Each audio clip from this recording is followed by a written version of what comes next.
Hello guys, once again आपका स्वागत है अब्रॉड कीड़ा चैनल पे। मेरा नाम सोएब खान। मैं आज इस वीडियो में आपको बताने वाला हूँ डॉक्यूमेंट रिक्वायर्ड। आपको कौन कौन से डॉक्यूमेंट रिक्वायर्ड रहेंगे आपके at the time of applications, visa process में कौन कौन से आपके डॉक्यूमेंट रिक्वायरमेंट रहेंगे।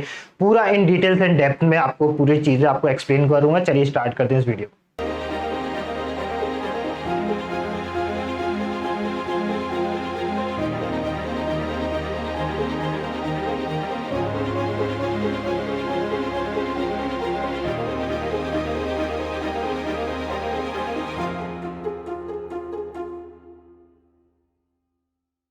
ओके, सो स्टार्ट करते हैं अपन पहली वीडियो से। पहला डॉक्यूमेंट्स आपके लिए कौन कौन सा रहेगा, कौन कौन सी रिक्वायरमेंट रहेगी। ऑब्वियसली है, जब आप डॉक्यूमेंट्स की बात करते हो, जब आपकी स्टार्टिंग होती है मेन बोर्ड से, तो आपका वो आता है 10-12 की मार्कशीट, जो कि आपकी ऑब्वियस है। आपका अटैचमेंट होना चाहिए वेरीफाइड यूनिवर्सिटीज से, वो आपकी वेरीफाइड बोर्ड से आपका सर्टिफिकेशन होना चाहिए। देन वो आपका वैल्यूएबल रहता है। इसी वजह से काफी टाइम पहले कुछ ऐसे इंसिडेंट हुए थे जो फेक सर्टिफिकेट बना के अप्लाई करते हैं। तो इस वजह से गवर्नमेंट में एपीएस सर्टिफिकेट का एप्लीकेबल किया है कि आप इस सर्टिफिकेट के लिए आप अप्लाई करिए। देन आपके डॉक्यूमेंट्स वेरीफाई होते हैं, तभी वो आपके लिए एप्लीकेबल रहेंगे at the time of these application के लिए। But in this time most of the university also required for the APS certificate. Without APS certificate आप अप्लाई ही नहीं कर सकते। ओके, सो उसके बारे में मैं पूरा डिटेल्स में बात करूंगा, क्या कैसा प्रोसेस रहेगा। फर्स्ट 10-12 की मार्कशीट रहेगी, देन आपकी ग्रेजुएशन की मार्कशीट रहेगी। ग्रेजुएशन की मार्कशीट के बाद आपके पास फाइनल ईयर में हो तो आपके पास ऑब्वियसली आपके पास मार्कशीट तो रहेगी नहीं, तो आपके पास जो प्रोविजनल डिग्री सर्टिफिकेट होगा वो आप वहां पे अपलोड कीजिएगा। उसके बेसिस पे आप एडमिशन ले सकते हो। अगर आप पास आउट हो चुके हो तो आपके पास एक वैलिड सर्टिफिकेट रहेगा, वो आप वैलिड सर्टिफिकेट अपलोड कीजिएगा at the time of application, जब आप एप्लीकेशन फॉर्म फिल कर रहे हो। देन आपका रिक्वायरमेंट रहेगा इंग्लिश लैंग्वेज रिक्वायरमेंट। आप किसी भी कंट्रीज में जाएंगे, चाहे वो यूएसए हो, यूके हो, आयरलैंड हो, जर्मनी हो, इटली हो, देन आपको आईएलटीएस टोफेल्स रिक्वायरमेंट रहेगा। डिपेंड करेगा यूनिवर्सिटीज किस बेसिस पे वो आपको जज कर रहे हैं कि क्या उनकी रिक्वायरमेंट है।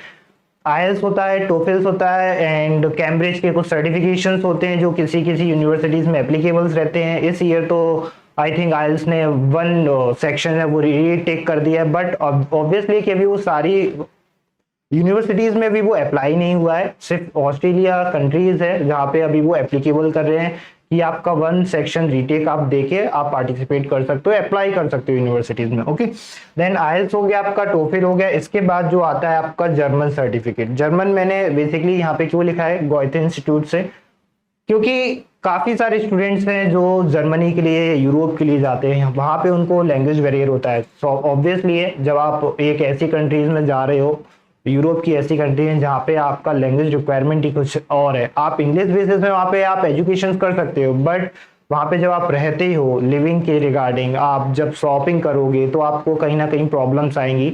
तो उसके लिए आपको गोएथे इंस्टीट्यूट से सर्टिफिकेशन करना रहेगा। जर्मन आपको सीखनी पड़ेगी, कंपलसरी है। विदाउट जर्मन आप सर्वाइव ही नहीं कर पाएंगे। And most of the time आपको देखोगे कि एप्लीकेशंस के बाद आपका मास्टर्स कंप्लीट हो गया, बैचलर्स कंप्लीट हो गया, जब आप जॉब के लिए अप्लाई करते हो तो कहीं ना कहीं आपको जर्मन की रिक्वायरमेंट रहेगी। आपको at the time of applications के लिए तो नहीं रहेगी, ये कंपलसरी नहीं है, बट आपके पास होता है तो प्लस पॉइंट है। मेरा सजेशन है कि आप इसको रखिए, करके रखिए, तो आपके लिए वेल एंड गुड है। आपके लिए भी इजी रहेगा। A1 A2 लेवल तक आपके पास सर्टिफिकेट हो तो ज़्यादा बेहतर है। अब आप जाके देर आप डेफिनेटली B1 तक आप जा सकते हैं, B2 तक जाते हैं, वो आपके डिपेंड करेगा आपका क्या क्राइटेरिया रहेगा उस जॉब प्रोफाइल के लिए। जिस जॉब प्रोफाइल्स के लिए जैसा भी फ्रीक्वेंसी मतलब जैसा भी लेवल डिसाइड किया उस लेवल के बेसिस पे आप एग्जाम दे सकते हो। ओके, देन गोएथे इंस्टीट्यूट हो गया, स्पेशली फॉर जर्मनी के रिगार्डिंग था। देन आपका एसओपी रहेगा, एलओआर रहेगा। एलओआर लेटर ऑफ रिकमेंडेशंस रहते हैं। मेजरली आपको 4 लेटर ऑफ रिकमेंडेशन मैं रिकमेंड करूंगा कि आपके पास होने चाहिए, क्योंकि आप एक ही यूनिवर्सिटीज में अप्लाई नहीं करते हो। जहां तक आप देखोगे कि 4 यूनिवर्सिटीज या 5 यूनिवर्सिटीज में आप अप्लाई कर रहे हो, क्योंकि एक आप बैकएंड पे भी बैकअप बना के चल रहे हो कि आपका फर्स्ट ऑप्शन में आपका रिजेक्ट हो जाते हो, देन आप सेकंड में भी रिजेक्ट हो जाते हो बाई चांस। देन आपके पास थर्ड और फोर्थ ऑप्शन ऐसे हैं जहाँ पे आपके चांसेस ज्यादा है, आपके पास ऑफर लेटर है। देन उसके लिए मैंने आपको सजेशन दिया कि आपके पास कम से कम 4 ऑफर लेटर होने, 4 सॉरी LOR होने चाहिए, क्योंकि आप देखेंगे 4 LOR आप 2 यूनिवर्सिटी से ले सकते हो, जहाँ पे भी आपने वर्क किया हो वहां से आप रिकमेंड कर सकते हो, जहाँ पे भी आपने वॉलंटियर एनजीओ किया वो डिपेंड करता है आपने कहाँ कहाँ पे वर्क किया, उसके बेसिस पे आप अपना LOR कंप्लीट करिए। मैक्सिमम 4 है, मिनिमम आपको कम से कम 2 तो रखने ही पड़ेंगे, इसके विदाउट आप अप्लाई नहीं कर पाओगे। Most important SOP, without SOP का क्या रोल है, बेसिकली एसओपी का रोल क्या है एप्लीकेशन के। आपका जो एप्लीकेशन होता है ना और एक एसओपी होता है, दोनों अलग है।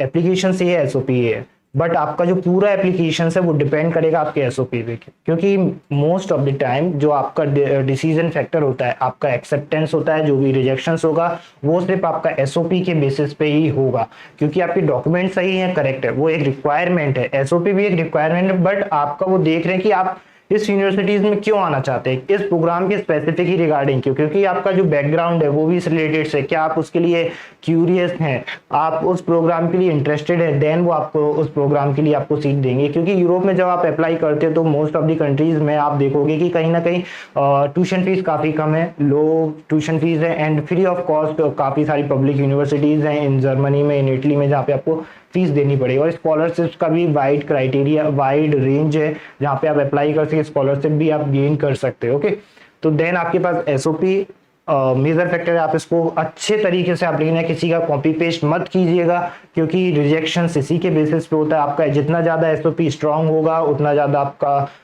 एक्सेप्टेंस के चांसेस ज्यादा होंगे। मेरा सजेशन है कि जब आप एसओपी लिखते हैं तो आप अपने मेंटर से उसको वेरीफाई कीजिए, ग्रामरली इतने सारे एआई प्लेटफॉर्म है वहां पे अपना बार बार चेक कीजिए कहीं पे मिस्टेक्स तो नहीं है, कोई सेंटेंस गलत तो नहीं है, और इसको इम्प्रूव करिए। ओके, देन मूव करते हैं एसओपी के बाद आपका सीवी। सीवी भी मेजर फैक्टर है। सीवी बेसिकली आपका जज करेगा कि आपका बैकग्राउंड क्या है, तो आपका सीवी भी एक फॉर्मेट में होना चाहिए। वो फॉर्मेट क्या है, अगर आप स्पेसिफिक यूरोप के लिए जा रहे हैं तो यूरोपास फॉर्मेट होना चाहिए। देन वो फिर डिपेंड करेगा कि आप यूएसए जा रहे हैं तो कोई प्रॉब्लम ही नहीं है। आप जैसे एक मेजर फैक्टर मतलब एक फॉर्मेट है, पूरा क्लियरली फॉर्मेट में आप उसको विजुअल रखिए, क्या आपका एजुकेशन बैकग्राउंड है, क्या एक्सपीरियंस है, क्या करिकुलर एक्टिविटीज हैं, क्या एक्स्ट्रा करिकुलर एक्टिविटीज हैं, क्या आपने वॉलंटियर एनजीओ जो भी आपके पास एडिशनल में सर्टिफिकेट हैं, कहीं पे आपका अवार्ड्स अचीवमेंट जो भी आपके हैं वो आप क्लियरली मेंशन करिए। देन ओबीसी रिसर्च पेपर भी आपके पास, आपने कम से कम अपने अंडर ग्रेड्स में, अगर आप मास्टर्स के लिए अप्लाई करें तो आपके अंडर ग्रेड्स में आपको 2 या 1 आपको मैंडेटरी रहेगा। आपकी प्रोफाइल को वो हाईलाइट करता है जब आप पब्लिक करते हो, अपने पब्लिश करते हो पेपर, क्योंकि वो कहीं ना कहीं आपके रिसर्च पेपर होते हैं। आप जब आप उनको पब्लिश करते हो तो आपकी देन वो हाईलाइट होती है। आप क्यों सबसे अलग, क्योंकि आप अकेले अप्लाई नहीं कर रहे हो, थाउजेंड्स ऑफ पीपल्स अप्लाई कर रहे हो उससे एक पर्टिकुलर यूनिवर्सिटीज में। और फिर जब कंट्रीज की बात करें तो काफी ज्यादा लोग अप्लाई करते हैं, काफी डिफरेंट कंट्री से। ओके, जैसा कि मैंने मेंशन किया था सीवी में, extra curricular activities additional certificate में, देन को करिकुलर एक्टिविटीज जो आपके पास हैं तो आप मेंशन करिए, डेफिनेटली सर्टिफिकेट है वो भी आप अटैच करिए। इसके बाद एडिशनल सर्टिफिकेट में आते हैं ई लर्निंग प्लेटफॉर्म्स पे आपने काफी सारे कोर्सेज किए होंगे, वहाँ के आप सर्टिफिकेट लाइए। आपने कोई स्पेशलाइजेशन किया है वो आप मेंशन करिए। किसी आपकी कंपनी का आपका सर्टिफिकेट है, आपने कोई अचीवमेंट है, अवार्ड्स हैं नेशनल लेवल पे, इंटरनेशनल लेवल पे, देन आप वो मेंशन करिए। वो भी आपकी प्रोफाइल को कहीं ना कहीं हाईलाइट करेंगे एंड काफी सारे स्टूडेंट से वो अलग रहेंगे। Second thing, GRE GMAT. अगर आप यूएसए टारगेट कर रहे हो then definitely GRE and GMAT कहीं ना कहीं कंपलसरी रहेंगे। आप काफी सारी यूनिवर्सिटी है जो वेव कर रही हैं इन दोनों को, बट मेरा सजेशन आप दीजिए, क्योंकि जितने ज्यादा आपके चांसेस रहेंगे और मतलब वाइड रेंज आपके ऑप्शंस ओपन रहेंगे आपके लिए, उतना ज्यादा आपके लिए इजी रहेगा कॉलेज को शॉर्टलिस्ट करना। ओके, क्योंकि विदाउट इसके बगैर आपके पास, मान के चलिए आपके पास जीआरई जीमेट आपके पास है, आपने एग्जाम दिया है तो ऑब्वियसली आपके पास 100 ऑफ यूनिवर्सिटीज हैं, और विदाउट इसके बाद आपके पास सिर्फ 50 to 40 यूनिवर्सिटीज आपके पास बचती हैं जब आपने ये एग्जाम नहीं दिया। तो मेरा सजेशन आप इसको दीजिए तो आपके लिए वो प्लस पॉइंट रहेगा। देन आप यूरोप में बात करेंगे जीआरई जीमेट, इसके विदाउट बेसिस पे भी आप अप्लाई कर सकते हो सिर्फ कुछ स्पेसिफिक प्रोग्राम के लिए, एंड यूनिवर्सिटीज में कंपलसरी है जो कि एसटीएम प्रोग्राम के लिए रहता है। जीआरई आपका बेसिकली आपके इंजीनियरिंग रिलेटेड फील्ड के लिए रहता है, एंड जीमेट आपका मैनेजमेंट प्रोग्राम के लिए रहता है। अगर आपको टॉप लेवल कॉलेज चाहिए तो आपको ऑब्वियसली है कि जीमेट आपको कहीं ना कहीं रिक्वायरमेंट रहेगी अगर आप मैनेजमेंट फील्ड में जा रहे हैं। आपके पास ये सर्टिफिकेट हो गया। देन एपीएस सर्टिफिकेट की मैंने आपको स्टार्टिंग में बताया था, एपीएस सर्टिफिकेट 2023 से गवर्नमेंट में एप्लीकेबल किया गया फॉर इंडियन स्टूडेंट्स के लिए at the time of visa. जब आप वीजा के लिए अप्लाई करोगे, वीजा के लिए अपॉइंटमेंट लेते हो, जब आप अपॉइंटमेंट में जाएंगे तो आपको एपीएस सर्टिफिकेट रिक्वायरमेंट रहेगा, आप एपीएस सर्टिफिकेट आपको शो कराना रहेगा। विदाउट एपीएस सर्टिफिकेट आप अपने वीजा के लिए एप्लीकेबल ही नहीं है। वो विदाउट आपके डॉक्यूमेंट चेकलिस्ट करेंगे, आपके पास एपीएस नहीं, वो आपको डेफिनेटली रिजेक्ट कर देंगे। तभी मैं बोलता हूँ, इससे पहली वाली वीडियोस में मैंने आपको एक्सप्लेन किया है, at the time of visa आपको सारे डॉक्यूमेंट्स वेल प्रिपेयर रखने पड़ेंगे। आपको पूरा एक फॉर्मेट में एक चेकलिस्ट बनाइए, क्या क्या डॉक्यूमेंट रिक्वायर्ड है कुछ उस स्पेसिफिक कंट्री के रिगार्डिंग, देन आप उन पर टिक कीजिए। अगर वो आपके पास है नहीं है तो आप उनको अरेंज करिए कहीं ना कहीं जल्दी से अपॉइंटमेंट आने से पहले। तो क्योंकि आपके पास ऑब्वियसली आप इतना बड़ा इन्वेस्टमेंट कर रहे हो, आपके पास यूनिवर्सिटी से ऑफर लेटर आ चुका है, आप लास्ट मोमेंट पे वीजा के टाइम पे रिजेक्ट हो जाए तो वो कहीं ना कहीं आपको डिमोटिवेट करता है। बट ऐसा नहीं है कि रिजेक्शन नहीं होते, रिजेक्शंस होते हैं काफी बार, पर आपको डिमोटिवेट नहीं होना है। मैं आपको पूरा गाइड करूंगा किस तरीके से आपको डॉक्यूमेंट्स अरेंज करने हैं, कौन कौन से डॉक्यूमेंट्स आपको अरेंज करने पड़ेंगे वीजा के टाइम पे, एप्लीकेशंस के टाइम पे। ओके, सो आपका एपीएस सर्टिफिकेट हो गया, इसकी कॉस्ट ऑलमोस्ट 18,000 के आसपास जाएगी। आप देखेंगे ऑफिशियल अप्लाई करेंगे जब आप इनके वेबसाइट पे, आपके जो भी डॉक्यूमेंट्स आप देन अपलोड करिए, अप्लाई कीजिए, एक अमाउंट है उसको पे कीजिए, तो आपका सर्टिफिकेट आया, जिसका आप देखोगे तो 4 वीक्स कहीं ना कहीं अराउंड इनका लगता है। तो मोस्ट प्रोबेबली आप जल्द से जल्द एपीएस सर्टिफिकेट के लिए अप्लाई करें। अगर आप जर्मन के, ऑब्वियसली जर्मनी के लिए है। नेक्स्ट पॉइंट आपका क्या है, अगर इससे पहले वाली वीडियो मैंने आपको टाइमलाइन बताया था, टाइमलाइन के अकॉर्डिंग क्या आपको सर्टिफिकेट ऑलरेडी मतलब गेन करने हैं, तो एपीएस सर्टिफिकेट भी आपका उस टाइमलाइन के अंदर आपको काउंट करना पड़ेगा, क्योंकि आप जितना जल्दी करोगे उतना ज्यादा आपके लिए वेल एंड गुड है। देन आपका एपीएस सर्टिफिकेट हो गया। एपीएस सर्टिफिकेट के बाद वीजा के एप्लीकेशंस के टाइम पे जब आपका वीजा अपॉइंटमेंट आता है तो आपको कौन कौन से डॉक्यूमेंट रखेंगे, 10-12 की मार्कशीट, जैसे आपने बोला, bachelor transcript, semester transcript, passport, application form, declaration form. ये आपको एप्लीकेशन फॉर्म, डिक्लेरेशन फॉर्म जब आप अप्लाई करेंगे और वीजा के लिए तब आपको मिलेंगे एसओपी, सीवी, एडमिट लेटर, आपके पास ऑफर लेटर होगा, वो आईएलटीएस, टोफल, जीआरई, जीमेट जो भी आपने एग्जामिनेशंस दिए हैं या गोएथे का आपने एग्जामिनेशंस दिया तो वो आपका ब्लॉक्ड अकाउंट ओपन आपका होना चाहिए, जिसमें आपका मिनिमम अमाउंट 11,000 के आसपास होना चाहिए, और जो कि इन इंडियन करेंसी में आपका वो 10 लाख के अप्रॉक्स होगा। Passport size photo and health insurance.